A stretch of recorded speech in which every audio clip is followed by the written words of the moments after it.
Nos últimos dias, nós vimos manifestações dos apoiadores do atual presidente Jair Bolsonaro que contestam o resultado das eleições que elegeu o presidente Luiz Inácio Lula da Silva. Eles pedem uma intervenção militar ou intervenção federal e até que o artigo 142 da Constituição entre em vigor. Mas o que isso significa? Isso é constitucional? Para sanar as nossas dúvidas, nós recebemos hoje aqui o Dr. Frediano Momesso Teodoro, ele que é secretário-geral adjunto da OAB aqui de São José dos Campos e também coordenador pedagógico da Univap do curso de Direito. Doutor, seja muito bem-vindo aqui ao nosso bate-papo. Boa tarde, Gustavo, é uma alegria estar aqui com todos vocês e uma satisfação poder conversar de algo tão importante com vocês. Com certeza, né? A gente viu que ganhou, né, todos os jornais, todos os sites de notícia, esse artigo.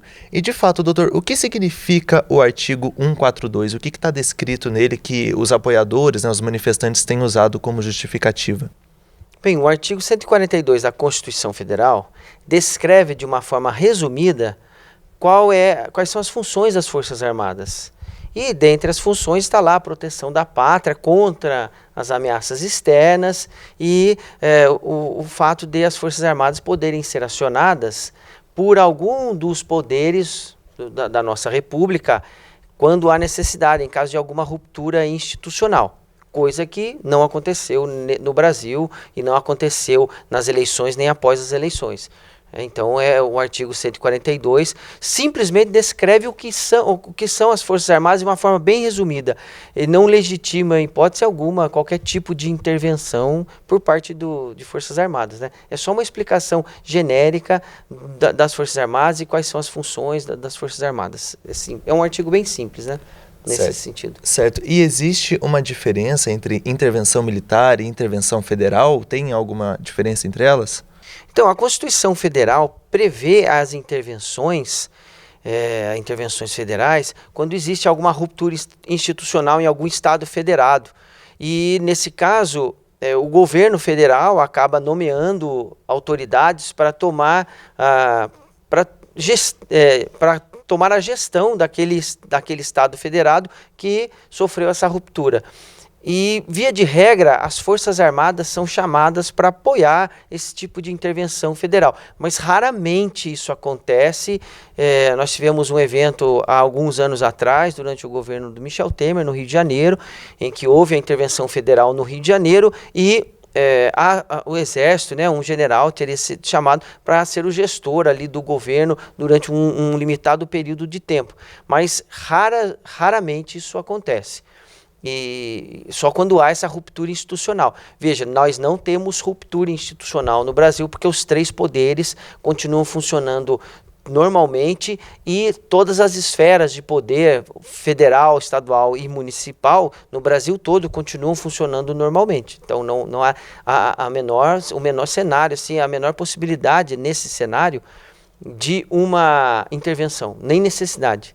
Então a gente pode dizer que nesse ponto, né, como você disse que aconteceu naquela época, alguns anos atrás aqui no Brasil, isso é constitucional, isso é permitido pela nossa Constituição de acontecer. Sim, mas o que está escrito na Constituição Federal é que isso precisa ser decidido, né, precisa ser decidido pelas autoridades, né, pelos poderes. Um dos três poderes, seja o poder executivo, legislativo ou o judiciário, poderiam acionar as Forças Armadas para a garantia da lei e da ordem, quando há essa ameaça de lei e ordem.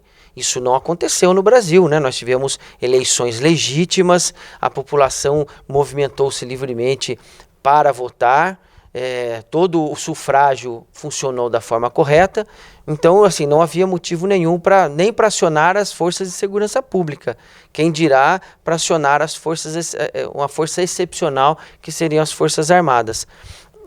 Mas quando existe essa necessidade, um dos poderes poderia chamar, né, e pode chamar as Forças Armadas para ajudar a restituir a lei e a ordem.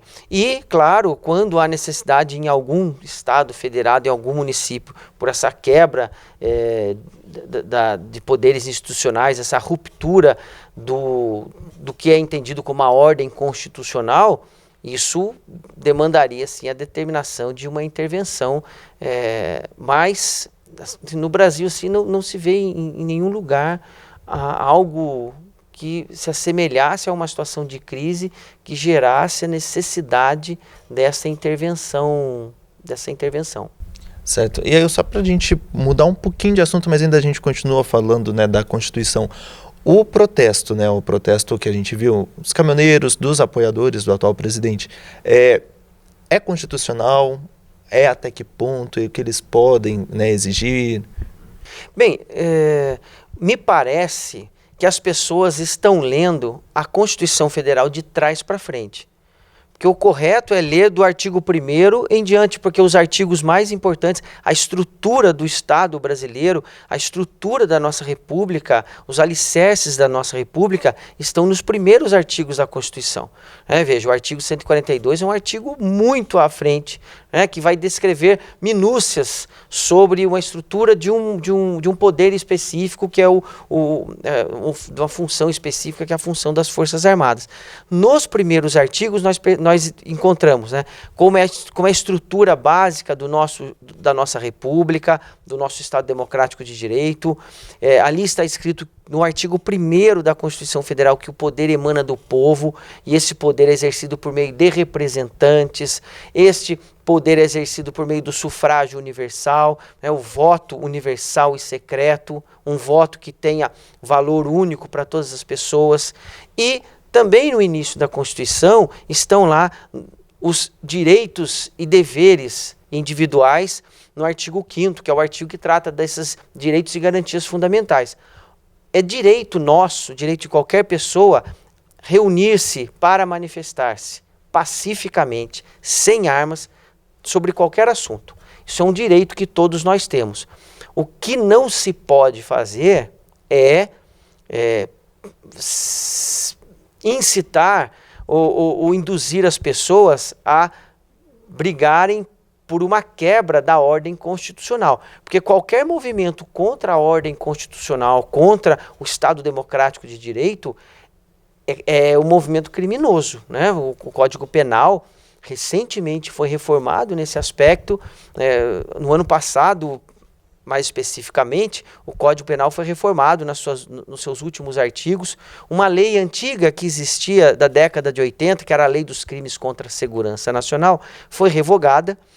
E vários artigos dessa lei foram inseridos no Código Penal, que definem crimes contra a ordem constitucional, crimes contra o Estado Democrático de Direito. Então, atentados contra esta ordem constitucional, contra o poder instituído, são crimes assim, contra a nação, é criminoso, é uma conduta criminosa. O ato de manifestar-se é um direito legítimo de todos nós. Nós não podemos nos manifestar contra as instituições legalmente instituídas. Isso é que é criminoso. Mas a manifestação é livre. Certo. E aproveitando que o senhor disse aí sobre o Estado Democrático de Direito, muito se tem falado disso também atualmente. O que quer dizer o Estado Democrático de Direito? Vejam, esse é um pacto social que a humanidade fez há séculos, né? A humanidade passou a entender que o poder deveria estar nas mãos do povo e os estados, as nações serem regidas por representantes escolhidos pelos povos. E assim a maior parte dos países do globo assim se moldaram. E o Brasil, como uma grande parte dos países do globo, assim se moldou também, aceitou, assumiu esse pacto social de instituir um Estado democrático, ou seja, o Estado democrático é um Estado cujo poder emana do povo e o poder tem que ser exercido em nome do povo. Isso é um Estado democrático e de direito, ou seja, que vive sob o império da lei. A lei que nós criamos, que os nossos representantes criam, a Constituição Federal, que foi criada por uma Assembleia Nacional Constituinte, pessoas escolhidas do povo para elaborarem o manual de instruções do país, que é a Constituição Federal. Então nós nos submetemos a essa Constituição Federal e todas as leis que nós vamos criando por meio dos nossos representantes. Nós fizemos um pacto social, nós nos submeteremos às leis criadas pelos nossos representantes. Então, um Estado democrático de direito seria isso, um Estado que é democrático, cujo poder emana do povo e no qual todas as pessoas vivem sob o império da lei. Então não pode haver uma ruptura da lei, e rupturas institucionais, de instituições criadas e impostas pela Constituição Federal e pela legislação, porque isso é um atentado contra esse pacto ao qual nós nos submetemos, né? Certo. Então, isso significa, então, o Estado democrático de direito que a gente vive hoje, que é tão falado, né? Creio que o senhor conseguiu explicar para a gente bem simples.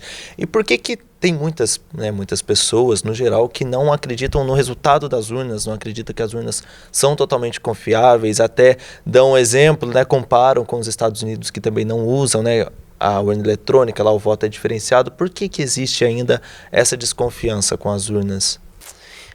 Me parece que essa desconfiança faz parte de uma guerra de desinformação, na minha opinião. Por que eu digo isso?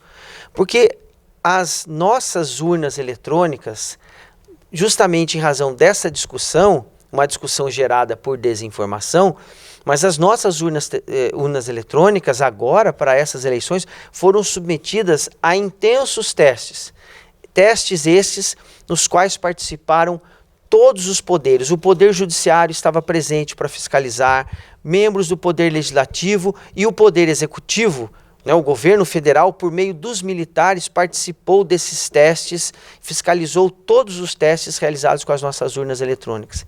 Ninguém, inclusive observadores internacionais, ninguém conseguiu apontar qualquer falha, qualquer irregularidade no funcionamento das urnas eletrônicas. Então, qualquer discurso contrário à segurança das urnas eletrônicas brasileiras é um discurso que vem evidentemente como uma desinformação, uma tentativa de desestabilizar o nosso processo eleitoral, que é um processo eleitoral que vem se mostrando seguro ao longo das últimas décadas. Inclusive, eu sempre gosto de usar como exemplo que a Ordem dos Advogados do Brasil, que também renova os seus quadros a cada 3 anos, se submete a eleições livres dentre os advogados e advogadas. E agora, nessa última eleição, da qual nós fizemos, né, a nossa chapa fez parte e foi eleita, nós acompanhamos o processo eleitoral, foram usadas as urnas eletrônicas da Justiça Eleitoral e nós acompanhamos a instalação das urnas e depois a abertura das urnas para a abertura dos votos, e nós percebemos o quão simples e segura é uma urna eletrônica. Porque a urna eletrônica ela não tem conexão com nada externo. A urna eletrônica é ela nela mesma. E todos os votos inseridos ali pelos eleitores são salvos num pendrive. Então o que ficar registrado na urna é o que foi realizado naquela urna. Os votos que foram colocados naquela urna estão naquela urna. O que não é daquela urna não vai constar naquela urna e não há como inserir algo externo ao que está na urna.